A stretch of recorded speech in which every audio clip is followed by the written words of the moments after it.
The text arrived between helping customers at my boutique. I'm leaving you and moving to Miami with my 20-year-old girlfriend. I've already emptied our joint account, haha. My hands didn't shake as I read it. My voice didn't waver as I helped Mrs. Reynolds pick out a scarf. The only sign that my husband of 12 years had just nuked our marriage via text was a slight tightening around my eyes. I waited until Mrs. Reynolds left, her purchase wrapped in our signature silver paper, before typing my response, "Good luck. My name is Bethany, and at 38 I just received the most callous goodbye in history." But while Lance was probably gloating over his grand exit, imagining me in tears over his betrayal, I was calmly locking up my boutique for the day.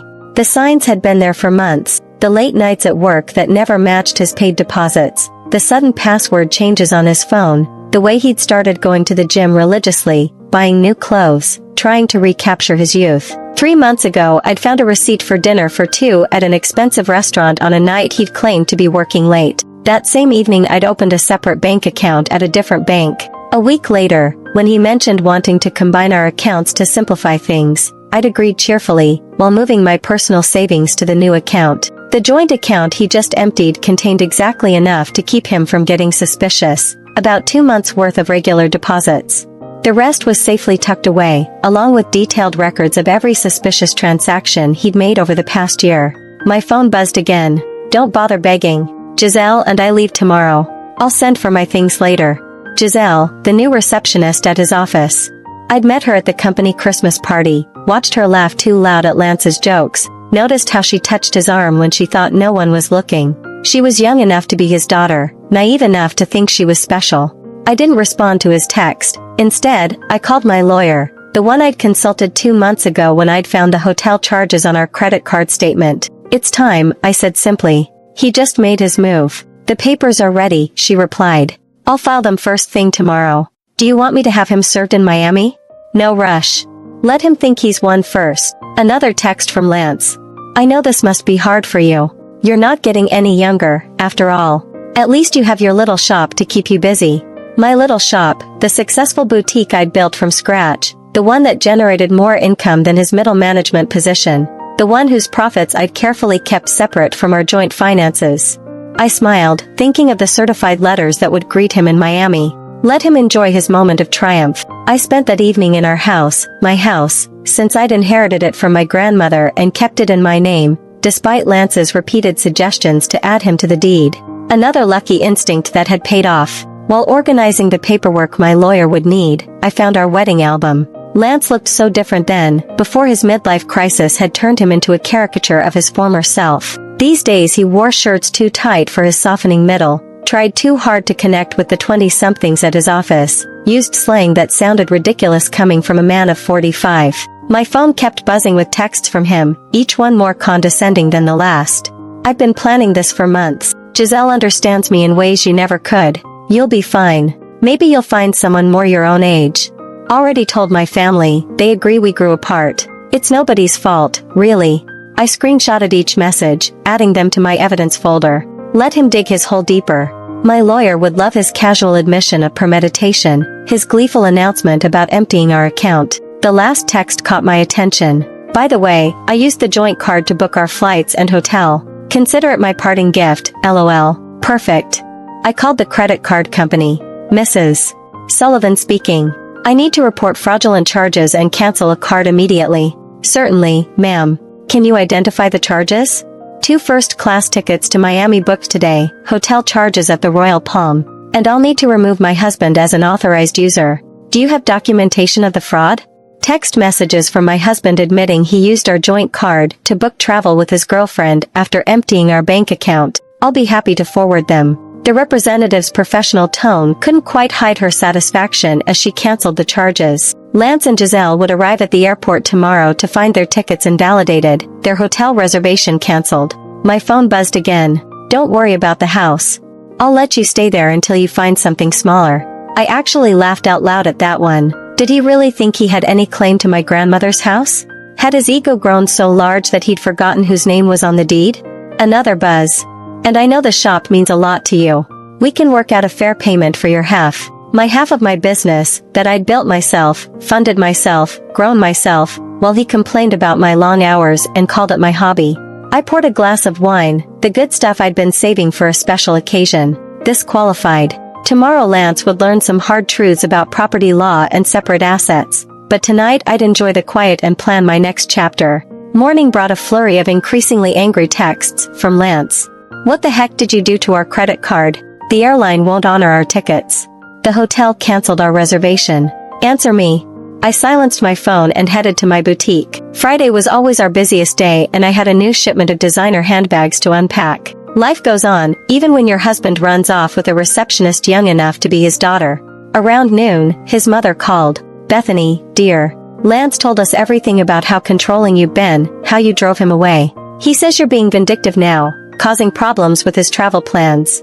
I put her on speaker while I arranged a window display. Did he mention emptying our joint account and charging tickets for him and his girlfriend on our credit card? Silence.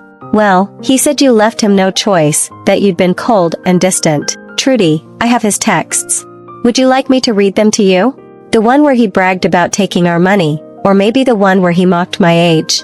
Another pause. He did seem a bit cruel. I told him that text message was inappropriate. I appreciate the call, Trudy. I've always liked you, but I think it's best if we end this conversation now. My lawyer has advised minimal contact with Lance's family during the proceedings. Proceedings already? Goodbye, Bethany. By late afternoon, Lance's sister, Corinne, was spreading family gossip through mutual friends. Apparently, Lance and Giselle were stuck at a budget motel near the airport, their Miami dreams temporarily derailed. He tried using his personal credit cards, but those had been maxed out for months, another red flag I'd noticed. My lawyer called with an update. The emergency hearing is scheduled for Monday. Given his admission of emptying the joint account and the documented credit card fraud, we're in a strong position to freeze all remaining assets. Has he been served yet? Not yet, but he'll get the papers at his new motel address. Speaking of which, his girlfriend's social media is providing excellent evidence. She's been posting about their adventure all day, including some choice comments about you. I smiled, thinking of my own documentation, a year's worth of suspicious charges, hotel receipts, text messages that proved premeditation. Lance had been so focused on his grand escape that he'd never considered I might be watching, waiting, preparing. My phone buzzed with another text. You think you're so smart, but I made copies of all the boutique's financial records. Half that business is mine. I forwarded the text to my lawyer, adding it to the growing file of Lance's mistakes. Let him learn the hard way about separate assets and business ownership. Sometimes the best revenge is simply being prepared. The emergency hearing on Monday was everything I could have hoped for. Lance showed up in his new young wardrobe, designer jeans too tight for his age, a blazer that screamed midlife crisis. Giselle waited outside, her youth painfully obvious under the harsh courthouse lighting. My lawyer presented our evidence methodically, Lance's gleeful text about emptying our account, his credit card fraud, his documented history of hidden expenses, each piece carefully collected over months of quiet observation. Your Honor, Lance's hastily hired lawyer attempted, my client admits to some rash decisions, but Mrs. Bethany's actions have been vindictive and calculating. Calculating? My lawyer countered. You mean prudent. My client protected her separate assets and maintained detailed records of her husband's suspicious behavior. That's not vindictive, that's smart business. The judge reviewed my documentation, the separate property deed to the house, the boutique's incorporation papers in my name only, the careful separation of business and personal finances that Lance had always complained about. Mr. Lance, the judge addressed Lance directly, you admitted via text message to deliberately emptying a joint account and using shared credit cards to fund a trip with your girlfriend. Do you deny this? Lance shifted uncomfortably. I was just trying to make a clean break. By committing financial fraud, the judge raised an eyebrow, and now you're claiming rights to property that documentation shows is clearly separate from marital assets?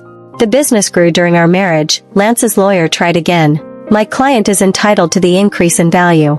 The business was established before the marriage, my lawyer interrupted, and Mrs. Bethany maintained strict separation of business and personal finances throughout. We have documentation of every penny invested and earned. I watched Lance's face as reality started sinking in. He thought this would be easy, empty our accounts, run off with his girlfriend, maybe claim half my business in the divorce.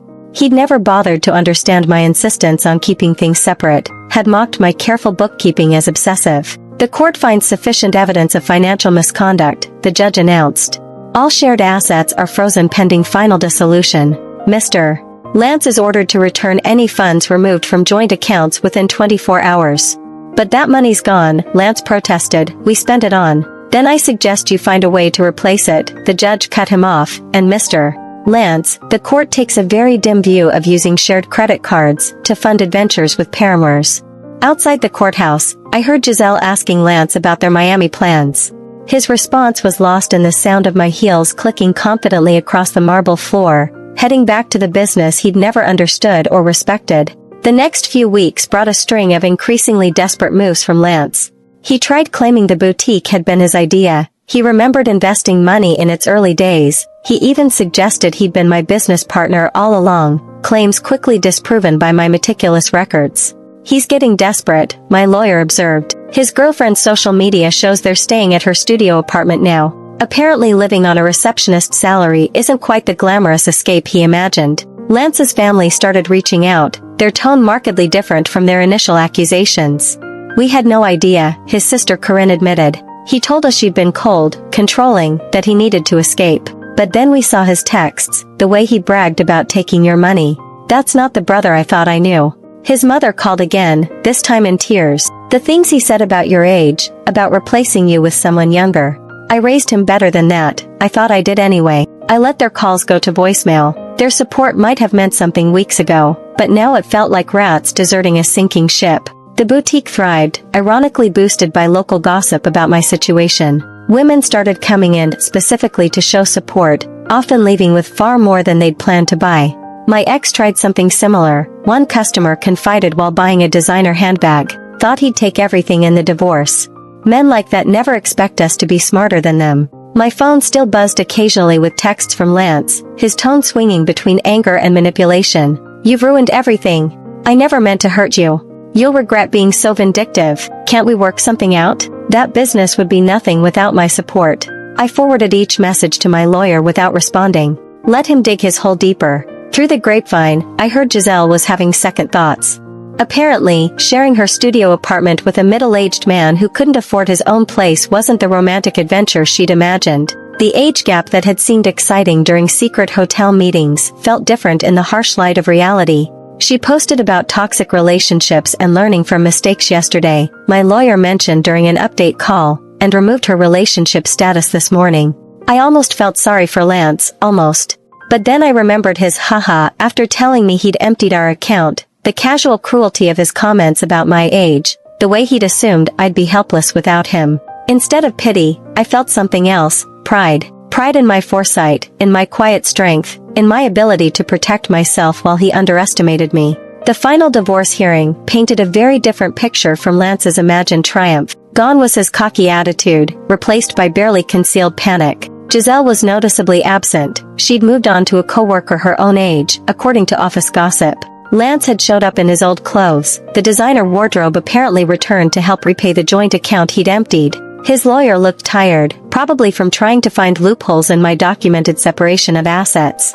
Your Honor, Lance's lawyer attempted one last time. Despite the separate property documentation, my client contributed to the growth of his wife's business through moral support and encouragement. Moral support? My lawyer interrupted, like these text messages belittling Mrs. Bethany's business as a little shop, or these social media posts calling it her hobby? The judge had clearly seen enough. The final settlement reflected my careful planning. I kept my house, my business, and my separate assets. Lance got his personal possessions and his car, which was worth less than he owed on it. "You've destroyed me," he hissed as we left the courthouse. "I'll have to move back in with my parents." "No, Lance, you destroyed yourself. I just made sure you couldn't destroy me too." His mother was waiting outside, ready to drive him to her house, his new home at 45. The irony of his situation wasn't lost on anyone. The man who'd mocked my age was now living in his childhood bedroom while I continued running my successful business. "You planned this all along," he accused. "You knew this would happen." "No. I just paid attention, and unlike you, I understood the value of keeping good records." His mother stepped between us. "That's enough, Lance. You've embarrassed yourself enough already." As they walked away, I heard her start in on him. "Honestly, what were you thinking? A 20-year-old? Emptying bank accounts? Sending those horrible texts?" I watched them disappear into the parking lot, feeling nothing but relief. Lance had thought he was writing the ending to our story with that cruel text. Instead, he'd merely set my carefully laid plans in motion. My phone buzzed, not with texts from Lance this time, but with notifications of new orders from my boutique's website. Life was moving forward, just not in the direction he'd imagined. 6 months after the divorce was finalized, my boutique had expanded to a second location. The irony wasn't lost on me. While Lance struggled to rebuild his life, the little shop he'd dismissed was thriving. I'd hired 3 new employees and launched an online store that was gaining traction nationally. News of Lance's situation trickled back through mutual acquaintances.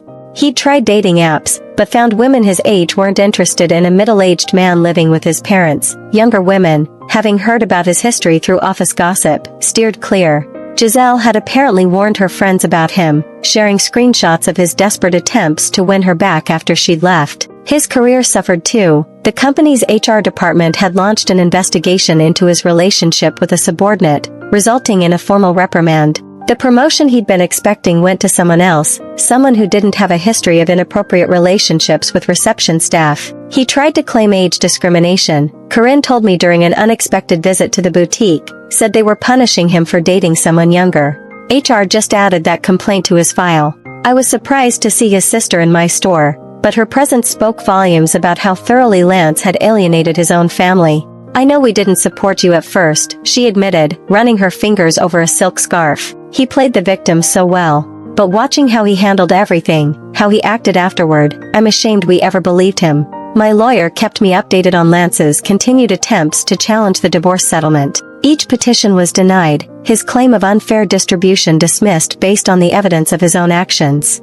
He actually tried arguing that his text about emptying the account was just a joke, she told me, laughing. The judge asked if haha made theft less illegal. The boutique's success brought unexpected validation. Local business magazines wanted to feature my story, not as a scorned wife, but as a savvy businesswoman who'd protected her interests.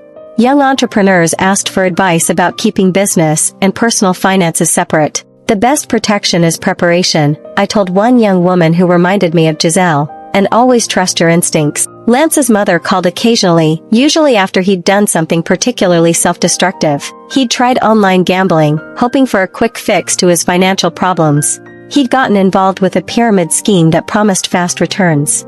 Each attempt to recover his former lifestyle just dug him deeper into trouble. I don't know where we went wrong with him, she sighed during one call. His father and I offered to help him get back on his feet if he'd just take responsibility for his actions. But he's still blaming everyone else, you, Giselle, his company, the judge.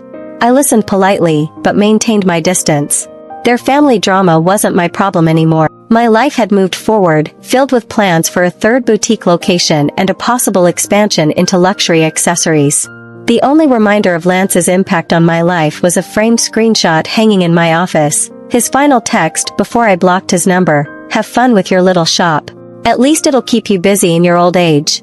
Below it sat my latest business award, proof that sometimes the best revenge is simply succeeding on your own terms. 1 year after the divorce, I hosted a grand opening for my third boutique location. The event attracted local media, and the story they wanted to tell wasn't about my failed marriage. It was about a successful businesswoman expanding her brand. Lance's betrayal had become a mere footnote in my success story. During the event, Giselle unexpectedly walked in. She looked younger than ever, or maybe I just felt that much stronger. She shifted uncomfortably, clutching her purse like a shield. "I owe you an apology," she said quietly. "I believed everything he told me, about how you were cold, controlling, how you didn't support his dreams. Then I watched him try the same manipulation tactics on me when things got tough." I continued arranging a display of designer sunglasses. "Those weren't his dreams, Giselle. They were escapes. There's a difference. I know that now," she paused, then added, "He tried to move in when you froze the accounts, thought my studio apartment would be temporary. After 2 weeks of him complaining about the size of my closet and suggesting I take out a loan for a bigger place, I understood what you meant about the difference between dreams and escapes. I actually laughed at that. Let me guess, he had big plans but no way to fund them?" "Exactly. Everything was going to work out once his investments paid off, once he got that promotion, once his cryptocurrency definitely increased in value." She shook her head. "I'm dating someone my own age now. We have student loans and a small apartment, but at least we're building something real." After she left, my assistant manager whispered, "Was that the girlfriend?" No, I replied, that was just another woman who learned the same lesson I did. Speaking of lessons, I gestured to a young couple examining our designer handbags. Let's talk about your idea for expanding our accessories line. The boutique had become more than just a business. It was a symbol of independence, of resilience, of the power of preparation. Young entrepreneurs often sought my advice, and I always emphasized the importance of protecting their assets. Lance's mother called one last time, not to discuss Lance, but to thank me. You taught our family an important lesson, she said, about enabling bad behavior, about making excuses for cruelty. Lance is still living at home, still blaming everyone else for his problems, but we're not defending him anymore. That's your legacy to our family, showing us the difference between supporting someone and enabling them. I thought about that legacy as I reviewed plans for a fourth location. Lance had intended to diminish me, to trade me in for a younger model and take half of everything I'd built. Instead, he'd inadvertently pushed me to become even stronger, more successful. My phone buzzed with a text from my lawyer. Lance filed another petition to revisit the settlement. Judge dismissed it immediately and ordered him to pay court costs. Thought you'd enjoy that. I smiled, thinking of him in his childhood bedroom, still trying to rewrite an ending that had been determined the moment he underestimated me. Sometimes the best revenge isn't about getting even, it's about getting better. 2 years after Lance's cruel text message, I received an invitation to speak at a women's business conference. The topic wasn't divorce or betrayal, it was about building and protecting a successful business. My story had evolved from cautionary tale to inspiration. During the Q&A session, a woman asked about keeping business and personal finances separate. My husband says I'm being paranoid, that marriage means sharing everything. My ex-husband said the same thing, I replied, right up until he tried to claim half my business in our divorce. Trust your instincts. Protection isn't paranoia. The boutique chain had grown to 5 locations, each more successful than the last. The little shop Lance had mocked now employed 30 people and had been featured in several national magazines. Through mutual friends, I heard Lance had finally moved out of his parents' house into a small apartment above a garage. He'd had to take a lower-paying job after his former company downsized, eliminating his position during restructuring. His dating profile still listed him as young at heart, though his profile photo was clearly outdated. Giselle, ironically, had become a regular customer at my original boutique location. She'd earned her business degree and started her own social media consulting company. You inspired me, she told me once, showing how a woman can build something lasting instead of falling for empty promises. I kept Lance's cruel text message framed in my office, not as a reminder of pain, but as proof of how far I'd come. Below it hung a sign that read, "Success is the best revenge." At the 5-year anniversary celebration of my original boutique, I stood addressing my employees and loyal customers. The space had been transformed from a single little shop into the flagship store of a thriving business empire. Lance's mother attended, though I hadn't sent her an invitation. She waited until the crowd thinned to approach me. "I saw Lance yesterday," she said, smoothing her designer dress, one she'd bought from my store. "He was talking about his glory days, about the life he could have had. He still doesn't understand that he didn't lose everything in the divorce, he threw it away." I thought about that text message, his casual cruelty, his assumption that I would crumble without him, how he'd expected me to beg, to break, to prove him right about my desperation. Instead, I'd built something stronger than before. Each new boutique location was a testament to what women could achieve when they stopped dimming their light for insecure men. The young saleswoman I'd hired last month, coincidentally also named Giselle, came over with a question about the new inventory system I'd implemented. As I explained the process, I caught a glimpse of my reflection in the store window. I saw what Lance had failed to see 5 years ago, not a woman getting older, but one getting wiser, stronger, more successful. His cruel text message had meant to be an ending. Instead, it had been a beginning, not just for me, but for every woman who heard my story and realized she deserved better than someone else's midlife crisis.